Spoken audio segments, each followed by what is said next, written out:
मानो घर से हरण करके ले गया।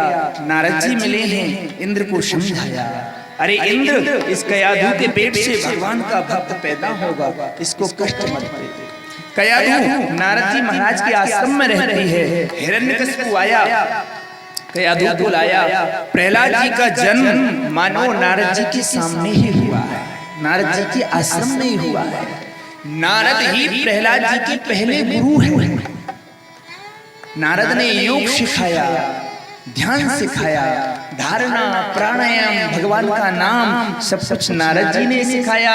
इसलिए कबीरदास जी के पास एक बार एक पंडित जी पहुंचे बनारस में। तो पंडित जी इतने बड़े ज्ञानी थे कि उन्हें सारे विश्व के पंडितों को हरा दिया था। एक बार क्या हुआ, पंडित जी बनारस में आ गए, बोले बनारस के पंडितों को हरा दूंगा तो मैं विश्व विजेता कहलाऊंगा। पंडित जी आए हैं बनारस में, सारे ब्राह्मण डरते थे उस ब्राह्मण से।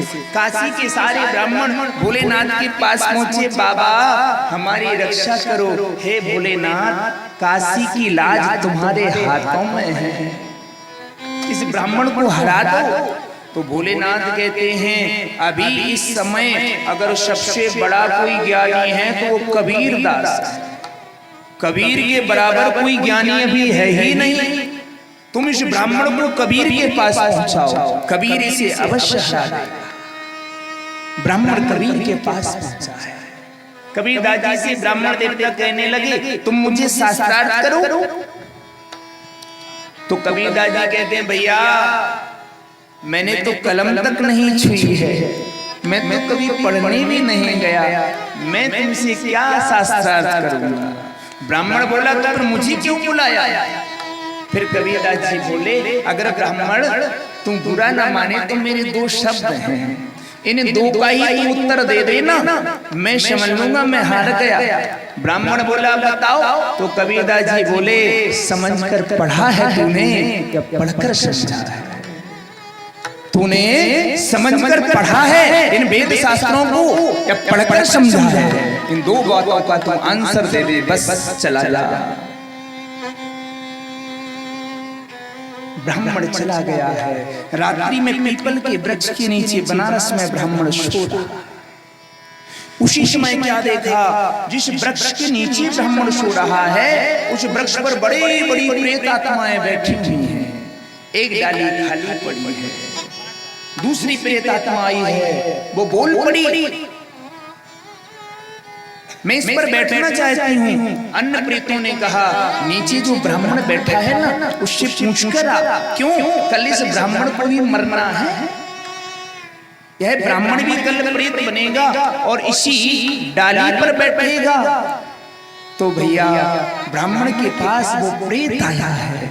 ब्राह्मण से बोला, पंडित जी प्रणाम, मैं आपके पास इसलिए आया हूँ कि मुझे कहीं बैठने को जगह नहीं मिली, आपकी सीट खाली पड़ी है वृक्ष पर, कल आप मरोगे, आपको इस डाली पर बैठना पड़ेगा, आप प्रेत बनोगे। अगर आप कहो तो इस डाली पर मैं बैठ जाऊं। सो ही भैया पंडित जी बोले हैं, क्या प्रभु, मैंने इतने पुराणों को पढ़ा, इतनी विद्या को सीखा, इतना ज्ञान अर्जित किया और उसके बाद भी मुझे भूत बनना होगा। पंडित का अभिमान टूट गया। जो पंडित अभिमान लेकर चलता था, मैं ज्ञानी, आज वो अभिमान टूट गया और पंडित जी मन में विचार कर रहे हैं, अब मैं कुछ भी नहीं हूं। कबीरदास जी के पास पहुंचे हैं, रोने लगे हैं, महाराज मैंने सारी किताबें बखेल डाली, लेकिन आपकी इन दो बातों का जवाब मुझे नहीं मिला। समझकर पढ़ा या पढ़कर समझा, मैंने अभी तक नहीं जान पाया। तो कबीरदास जी बोले हैं, तो ठीक है, तूने हार मान ली। पंडित बोला, हाँ महाराज मैं हार गया। तो मानो भैया कबीरदास जी बोले हैं, बेटा देख, समझकर पढ़ा या पढ़कर समझा, इसका सीधा सा अर्थ है समझकर पढ़ा या पढ़कर समझा। बोले समझकर पढ़ा था युधिष्ठिर जी महाराज ने, और पढ़कर समझा था प्रहलाद जी ने।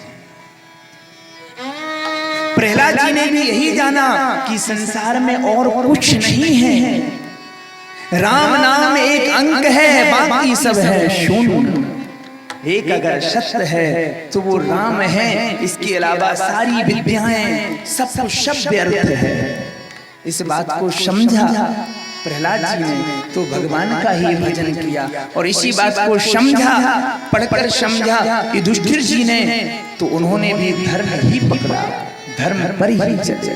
तो भैया संपूर्ण ज्ञान इन दो बातों में ही आ जाता है, इन दो बातों में ही सारा ज्ञान भरा पड़ा है। आज मानो प्रहलाद जी बड़े हुए, हिरण्यकशिपु ने प्रहलाद जी को विद्यालय में बिठाया है, पढ़ाया है, लेकिन प्रहलाद जी तो पहले से ही पढ़े थे जड़ भरत जी जैसे। पिता मर गया, पढ़ाते पढ़ाते नहीं पढ़े, ऐसे ही प्रहलाद जी को भी पढ़ाया गया, लेकिन प्रहलाद नहीं मानते हैं मास्टरों की बात। शुक्राचार्य जी के दो बेटा हैं, षंड और अमर, बहुत ज्ञान दिया।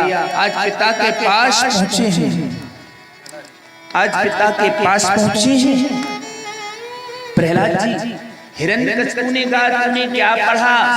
सो ही प्रहलाद जी बोल पड़े, पिताजी मैंने जो जाना है, मैंने जो समझा है वो बताऊं या मास्टरों ने जो पढ़ाया है वो बताऊं? तो पिता बोला मेरा बेटा बड़ा ज्ञानी है, तूने स्वयं समझा है? बोले हाँ। तो बता क्या समझा? तो प्रहलाद जी बोले श्रवणम कीर्तनम विष्णु स्मरणम पाद सेवनम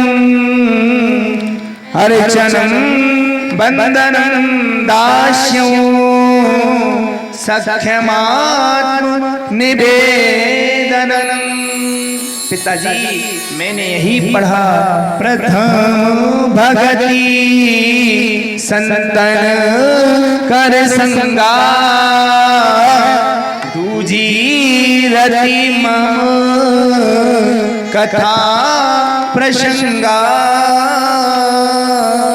हे पिताजी मैंने यही पढ़ा कि संसार में आए हो तो भगवान को ना भूलो, भगवान का भजन करो, भगवान का वंदन करो, भगवान का अर्चन करो, भगवान की सेवा करो।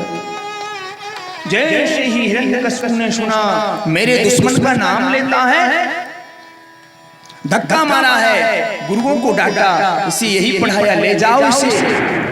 फिर ले गए, फिर से प्रहलाद जी से आज मानो बच्चे बोल पड़े हैं, प्रहलाद एक बात बताएं हम तुम्हें, तू इतनी पिटाई खाता है, इतना तुझे कष्ट होता है, तू पढ़ता क्यों नहीं?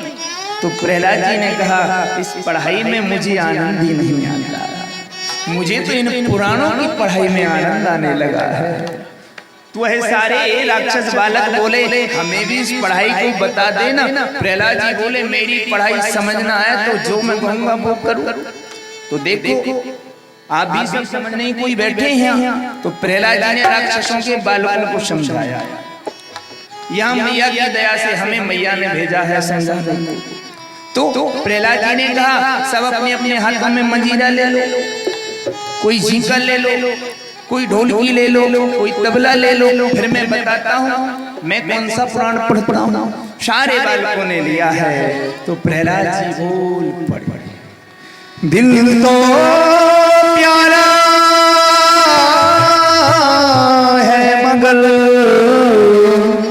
पर दिल से भी प्यारा तू है। दिल दुखाने का वादा करूं तो किस पे करूं, दर्द दिल तू है, दिल भी तू हमारा है। प्रहलाद जी मानो महाराज मस्ती में डूब गए हैं। आइए 2 मिनट